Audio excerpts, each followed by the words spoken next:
I'm here with my guest, Kelsey Verdier. She's the VP of Marketing at Marquee.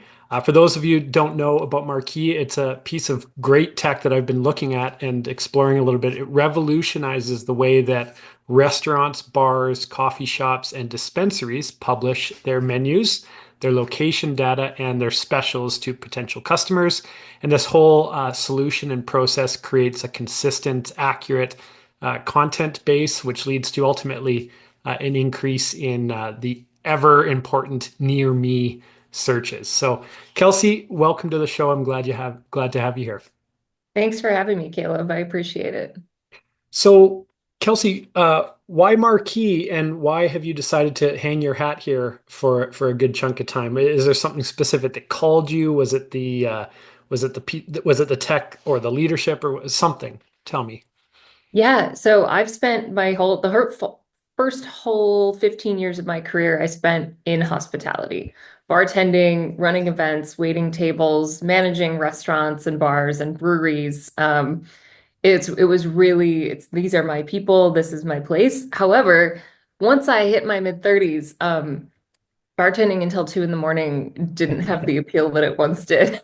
And so I also have experience in tech marketing in the Bay Area and in the tech industry. And so when I learned about the hospitality tech industry and learned about Marquee, it's the most amazing combination of these two things that I love, marketing and small startups and helping an organization full of great people scale. And being a part of this hospitality industry, getting to work with operators who are just so passionate about feeding people and getting to communicate and express love through their food and that hosting spirit. It is a really special industry and a really special group of business owners to get to support, make their lives easier with a little bit of tech. That's great. I love it. So you felt the pain earlier in your career by not having something like this, and then you saw the obvious sort of value proposition and joined up for that reason. The pain here is very real. You mentioned the listings management that Marquee does. We also do review management for restaurants and Yelp reviews. And I think as people that go out to eat, I don't know a single person who hasn't had the experience of, I looked it up on Google and Google said you were open, and then I showed up and you were All the time. closed. And I came all the way here and I'm so upset. So just that very simple problem we're able to solve, and it's very gratifying. I love it. I love it. So tell me a little bit about how you have come to understand, or I guess put a better way, what's your mandate there? They give you a paycheck in exchange for what? What are you ultimately accountable for and responsible for? You bet. So I joined Marquee almost 4 years ago now when we were pre-series or pre-seed and very small and mighty, and was the first marketing hire. My mandate then is a little bit different than my mandate now, and in many ways still the same. I tell every new group of salespeople that we bring in that they are my client. Our sales team, Marquee, these are my customers as a marketing department.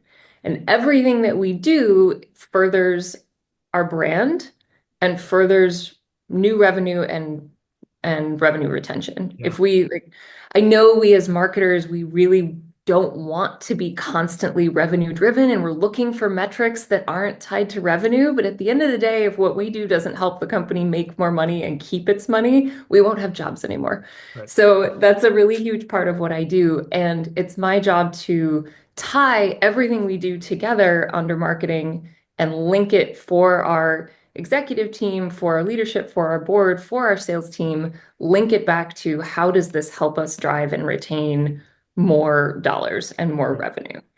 So what Uh, is practically what does the relationship look like between you and your marketing manager colleague and the sales team? What does the inner working dynamics look like there? we're incredibly collaborative. It's really important to me. One of the biggest priorities when I came into Marquee was to make sure that we had a positive collaborative relationship between sales and marketing. No one benefits from combative internal relationships, whether it's between marketing and sales or sales and support or marketing and product. And There's so many different moving parts in this organization, of any organization. We are all going to do better if we're not fighting each other. So I meet regularly with the head of our sales team. We set goals together. I check in to make sure that the materials we're creating are a fit for what they need to be selling. We evaluate the quality of the leads we bring in, the conferences that we go to. A large volume of our leads come either from conferences and trade shows or from inbound. And so after every single show, we evaluate, was this valuable? Were these leads qualified? Were they ready to buy? When you spoke to them, did they understand what we do? And that constant give and take, push and pull, the training that we give our sales team when we have new products, the more we listen to their feedback, the more they'll be receptive to listening to our messaging and carrying that through into the sales calls. Right. So adding on top of that, is it a fairly equal balance between sort of sales rep outbound activities versus you bringing in, quality pipeline and sharing those to the right? How does the mix look like there? About 50-50. Yeah. So we evaluate, we try to do multi-touch attribution. I think we all know how challenging that is, especially in complex sales cycles, but I call them marketing influence leads and non-marketing influence leads. Okay. So we track first touch, last touch. Is that a marketing source? Then it's marketing influenced. If not, it's entirely outbound. And our revenue is about 50-50. Okay. When we first chatted, you told me that you take a little bit of a different approach to marketing. Have you already shared some of those elements, or is there something that you can kind of fill me in on? And what does different mean in terms of the approach you take to building a marketing system and team? Sure. God, I wish I could remember what I told you in our first phone call at That's this okay. point. I'll remind you. Do you have it written down? Because I don't remember. You know what? I think that different is different for everybody. So let me rephrase it. Okay. I'm If so sorry. no, this is great. If marketing leadership is a game that we play, it's a serious game, but a game. Is there anything that you feel, right or wrong, that is come to become sort of a unique way of you playing the game? Is there anything that you've latched on to as a way that you want to build systems because they feel right to you, they've shown to work, but you would recognize them to be unique in some regard to how you're playing the game? Sure. Um, I'm not sure how unique this is, but I know that it's worked for us in the way that we've built our marketing at Marquee. I really believe in having a strong brand voice and establishing your brand, knowing what that is, and having it be consistent across the organization has to come first before anything else. If we don't know who we are, if we don't know what our voice is, and if we can't be consistent in that, we won't be able to scale effectively. And it's having that strong brand voice is what drives those inbound leads. Having strong brand understanding of who we are as a company and what we do helps us better communicate on social media, at conferences, in our written materials, at webinars and live sessions, or when our one of our sales reps goes out to the bar and ends up talking to the Mhm. manager. If we are consistent in that internally and externally, it makes our entire marketing and sales process more effective. So we've gone from that, like, ground up. To me, that foundation is the brand. And that means we've been able to now expand into, we get to spend money on ads. We get to spend money on going to conferences and trade shows and bringing those leads in. We have our organic channels. We have our blog. We have partner content. We have live sessions and webinars and all the different things we do as part of that marketing stack. It all is consistent and easier to understand because we know who we are as a brand. In a fairly early stage startup, why is that brand consistency so critically important? Why did you say or decide when you showed up that this is where you want to plant your flag? I think it's easy when you have 10 or 11 people to all be on the same page. Right. It's everybody can fit in one Slack conversation. Everyone can fit in one large Uber if you really try hard enough. But as a mostly remote company that's growing and scaling, now we're 50 people. We've quintupled in size in the last 4 years.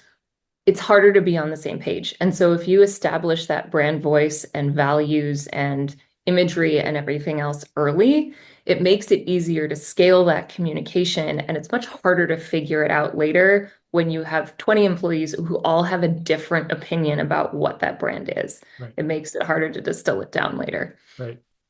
How did your job change, if at all, after you raised 10 million bucks? Um, I mean, it feels like it happened a million years ago already. We raised this money at the end of 2024, and I think to Marquee's credit, the way that we have chosen to scale and spend throughout our different rounds of funding has not changed, regardless of the amount that we've raised. Right. So we hire really thoughtfully and carefully. We didn't hire 15 new people as soon as we raised money. We really consciously thought about how we wanted to scale our business and scale these teams and where the money is best invested. I am managing a larger budget for our marketing than before, and we have a little bit more freedom to play and experiment, but we're only adding one more team member. We're going from a team of two to a team of three.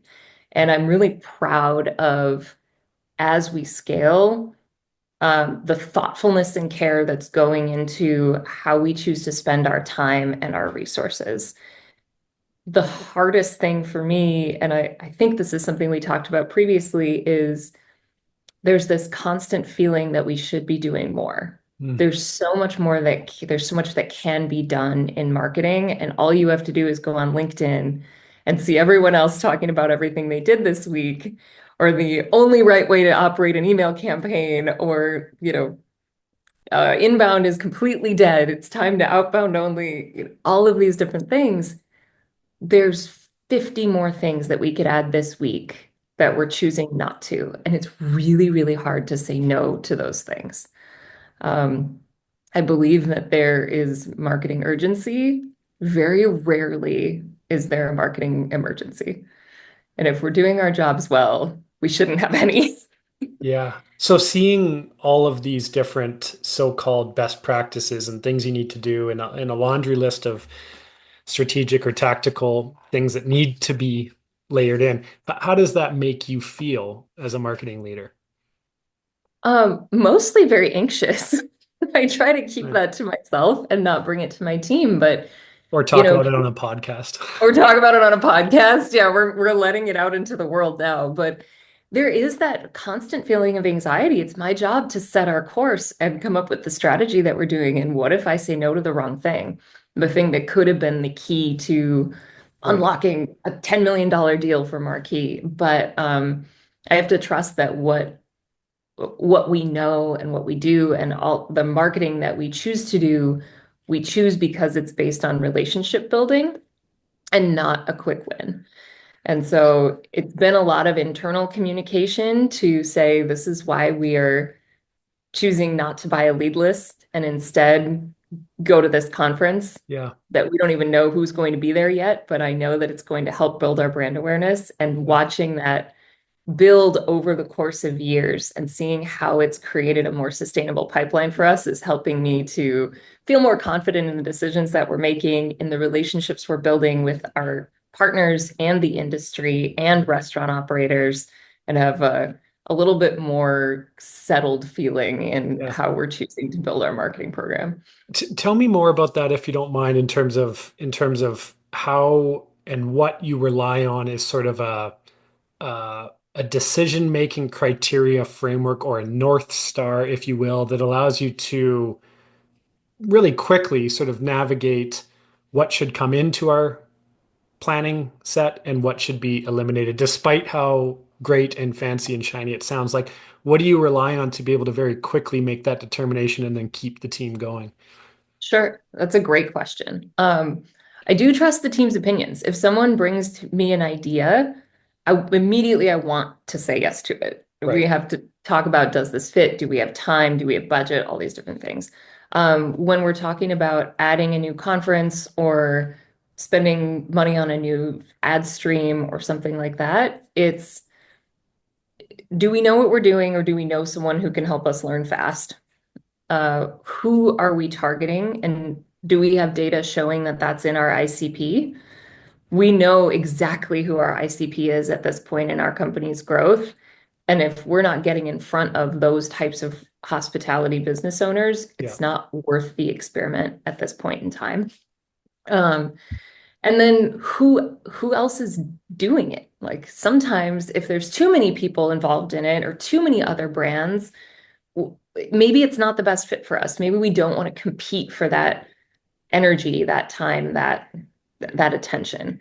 Or if it's, you know what, every single one of our top competitors is going to be at this show, we will be doing ourselves a disservice if we don't get in the room and have our voice be heard. That's also a contributing factor. Yeah. I think that we're one of the only companies doing what we do specifically for hospitality, doing this listings menu review management. There are other competitors out there, and we want to make sure that everybody knows exactly who we are. When you're dealing with that anxiety around the decision and whether or not you got it right or got it wrong, is there anything that you rely on as a professional to kind of keep the mind straight and keep yourself okay? Like, because at the end of the day, we never really know. Hey, mine's going to show up any second too. So bring the Oh my cats in. Bring the cats in. But God. do you like because as you mentioned, like you don't fully know all the time if it's right or it's wrong, and you want to do right by the company, especially the way you talk about this company. You use a lot of we and us in our. So this isn't a scenario for you where it's just a marketing job, a function that you get paid for to do. It's very meaningful. So what do you rely on to kind of make yourself feel okay once a decision has been made? Um, God, this is probably not a great answer, but once the decision is made, I don't have time to think about it anymore. I love that So, answer. like, we gotta move on and do other things. Yeah. I I sometimes can be guilty of the analysis by paralysis, and if Yeah. I just research a little bit more for one more day or ask two more people, I'll be able to make a better decision. But ultimately, you research a little bit, you ask three different sources. It's sort of like hiring. There's no reason to continue having interviews with someone. You know they're a right fit or not. There's no reason to keep agonizing over, is this podcast sponsorship the right fit? Who's the listenership? Is the host somebody that we respect and want to get behind? Right. Do we think they'll represent the brand well? Great, let's test it. And I think once that decision is made, continuing to look back makes no sense. I love it. As of a year ago or a little bit more, you were as lean and mighty as you can be in terms of a team size. Then you onboarded a marketing manager. Can you tell me about that process and what are some of the things that you learned or might do differently or enjoyed in terms of that process of bringing them on? And then what has the how has your gameplay been since then in terms of like now you're not just building a function, but you're building some team. Tell me Yeah. about that whole experience.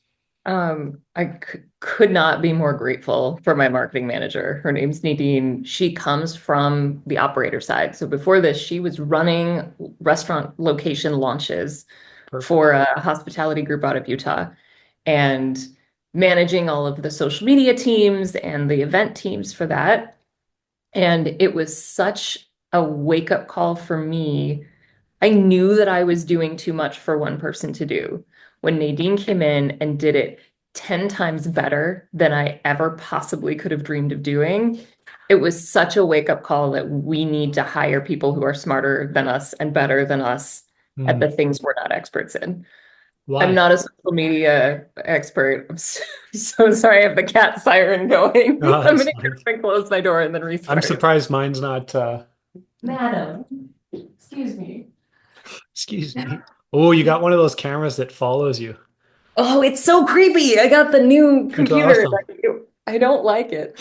Um, so my marketing manager, Nadine, is she is such an expert in everything related to social media, to content. She is plugged into the industry because of her experience at, opening these restaurants. She has a perspective that's really refreshing.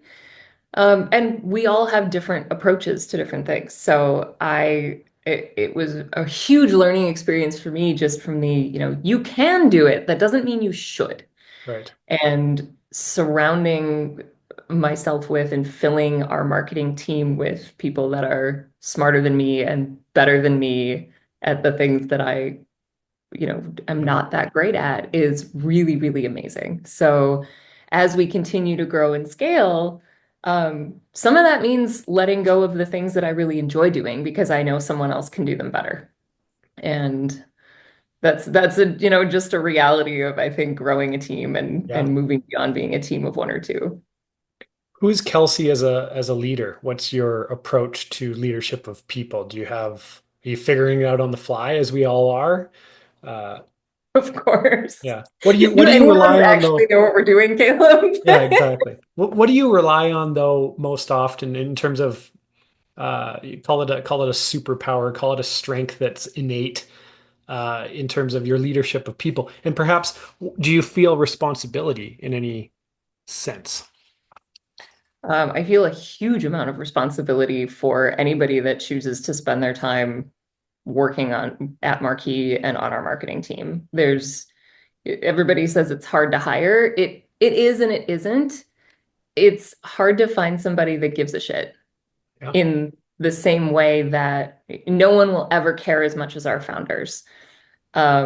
But I really hope that we build a culture that allows everyone to feel like they have ownership over their job and over Marquee's success and over each individual team's success. Yeah. And so for me, I want to cultivate a team in which everybody feels like they have that ownership while still making sure that I know what's going on.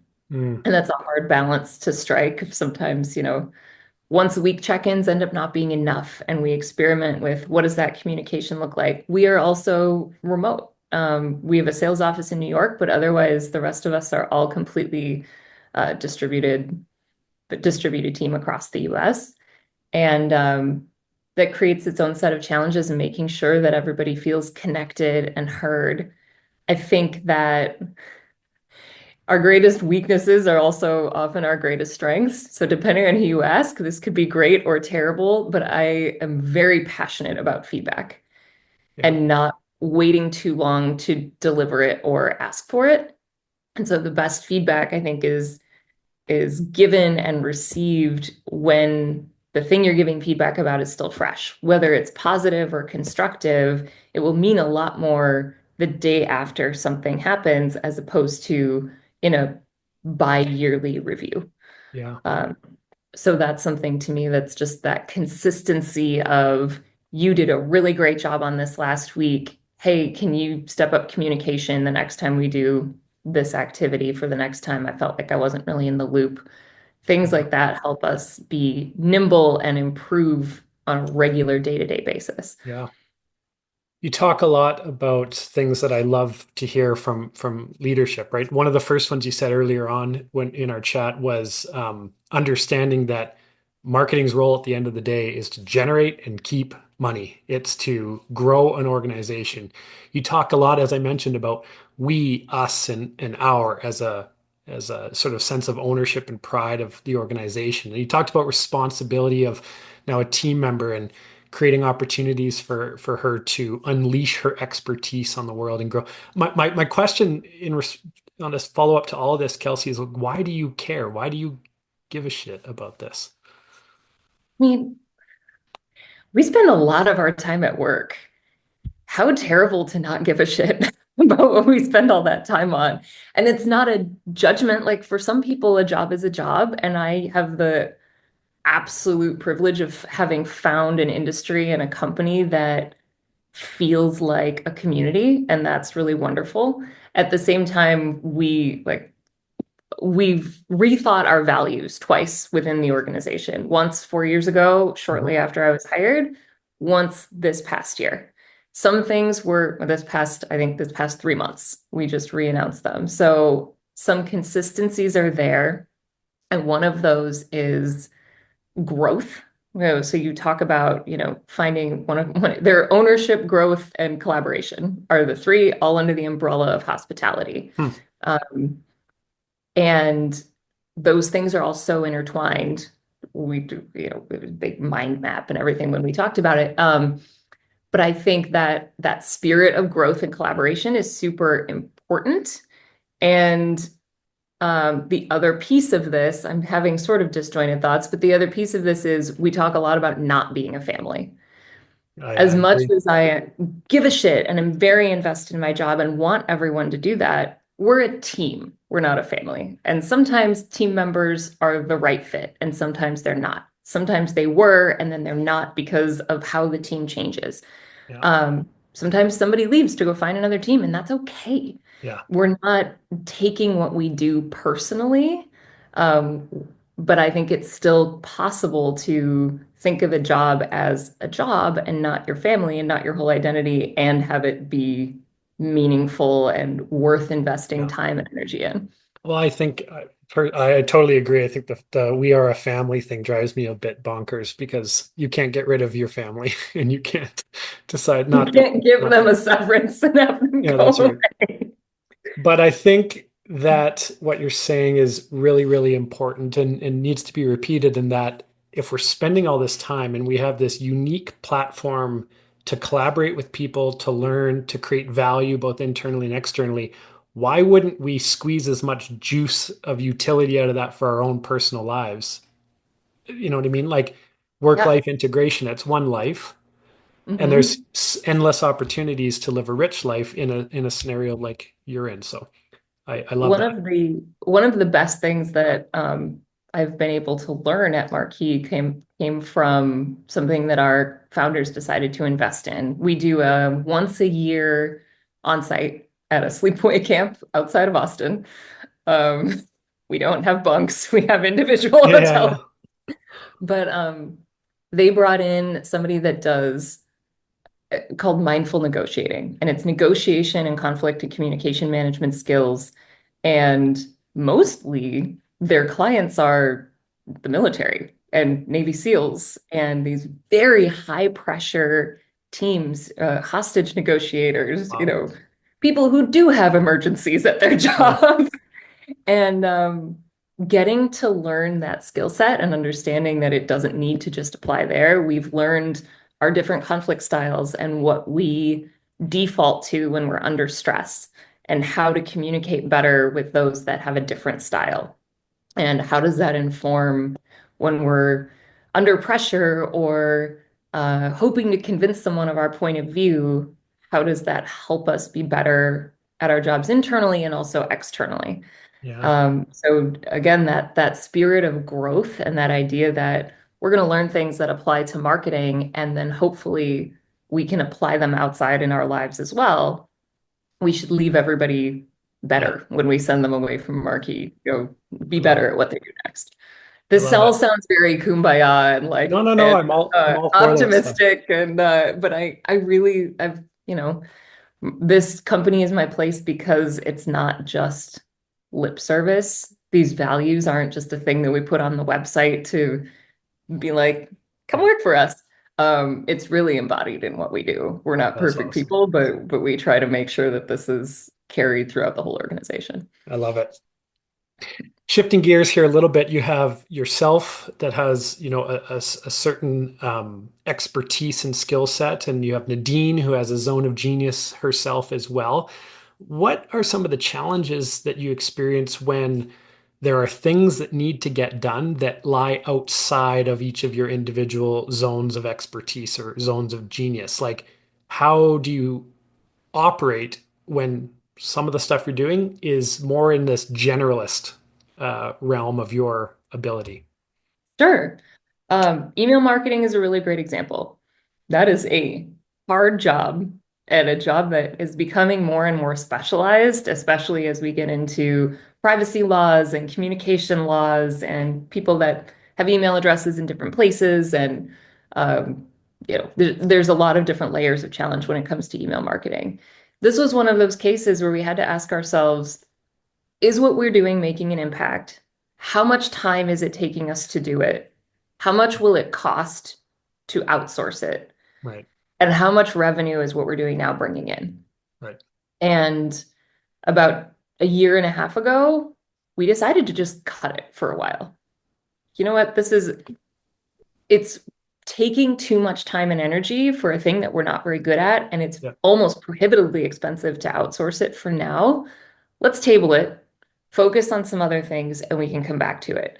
And Love it. now we've gotten, we have a little bit more of a budget. We can bring in a third team member. Now we can revisit, what do we want our email marketing to look like? Mm, Is it having a BDR function for our sales team, or is it a educational tool for our prospects and our clients? Is it all opt-in? And we get the opportunity to really think about what we want it to be, and then decide who the right person is to manage it. I love it. And it was a really hard decision to make, to say, this thing that's been bringing in quite a bit of leads for us, we're just not going to do it for a while. Those But are the the thing tough that we, decisions. Yeah. and now And we get to so come back to it. you can get back to it. And so based on that, how important is it for you as a leader to understand Nadine's zone of genius and create an environment from which she can just live into that as compared to do a million other things? Because most brands will just adopt this generalist culture and this generalist mindset and ultimately burn the Nadines of the world out, and you don't get to keep the A players. Sure. I think that's a great question. And I think it's about understanding and communicating the balance between doing all the things that we love about our jobs and still needing to eat our vegetables, so to speak. Like, take care of some of the things that we don't necessarily want to do because they're hard or not fun or not in our area of expertise. So I think that open communication is the biggest piece of it.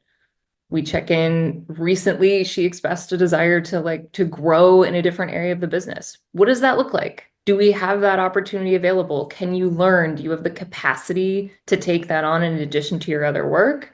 If not, what can we take off your plate so you can try and learn this thing? I think that those collaborative conversations Mm, are really possible, especially when we're still small. We're not a 5 million person corporation. We're a two-person marketing yeah, team. And so I have the luxury of having a 2 hour long conversation to plan what that growth looks like and how we can fit it within our needs for the team. that's awesome. Um, Sometimes what somebody wants to grow into won't be the thing that they get to do long term. And I think being open with that communication and the why behind it, and hey, this is the business need we have and why I think we need to take this different approach instead, um, can be effective if the communication is open from the beginning.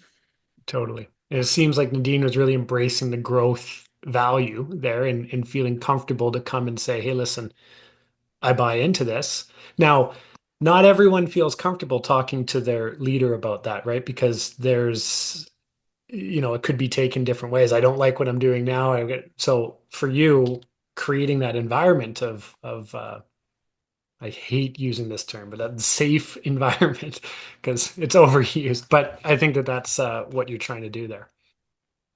Hope so. I mean, the bad part is she's going to listen to this.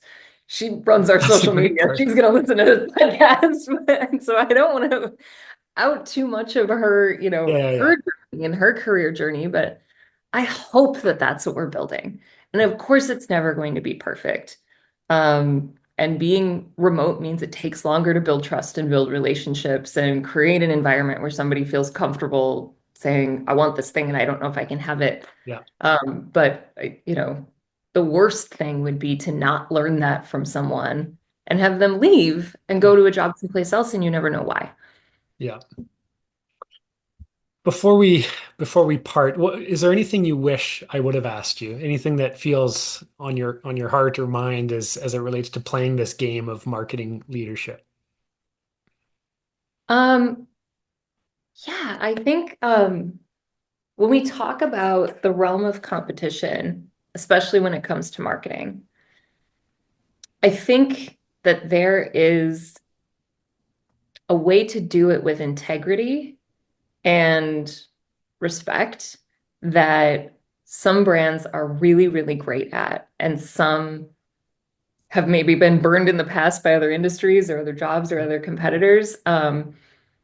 The approach that we have as we grow and stop being, the small startup challenger and become a real Yeah. player in the hospitality technology space is we're not just building relationships with our clients and with our prospects, we're also building relationships with our competitors and our partners. And you never know when a competitor can become a partner in the future. Right. Any technology stack, this isn't unique to hospitality, but any tech stack is so overlapping and intertwined and interdependent, dependent on integrations and complementary features and all of those things. And if you start to take a stance with your competitors that we can't be friends, we can't ever speak, we can't collaborate on anything, we can't be in the same room, uh, you start to create an environment where they don't want to play with you either.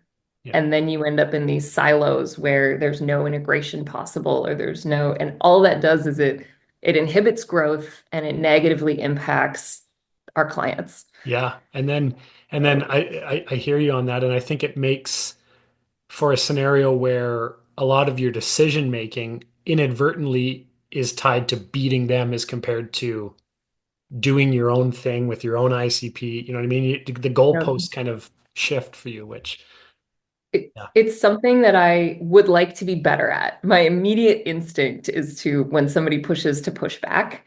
And I'm really grateful we have, one of our co-founders has been through the startup arc a few times and has really learned some amazing wisdom. And he's the first one to say there's room for everyone to win. yeah, Do I want to beat our competitors if we're up against them for a deal? Yes, of course. But do I want to beat them by talking poorly about them or like trying to steal data or cut them off at the knees or something else? No, of course not. I want to beat them because we're clearly the best solution. yeah, And so remembering that and keeping that in our minds with when we have our brand or when we're representing ourselves at a conference where all of our competitors are also there, I think it's an important and sometimes overlooked component of that branding from a company-wide perspective. that's great. I love to hear that. I have one more question for you, and that is, you know, for our next guest. I'm curious if, if you can imagine our next guest is going to be they're a marketing leader. They have a lean team. They're operating a marketing function for a very aggressively growth-minded organization. They're dealing with a lot of the same challenges that you might be dealing with. What question would you want to leave for my next guest? Um, what a great question.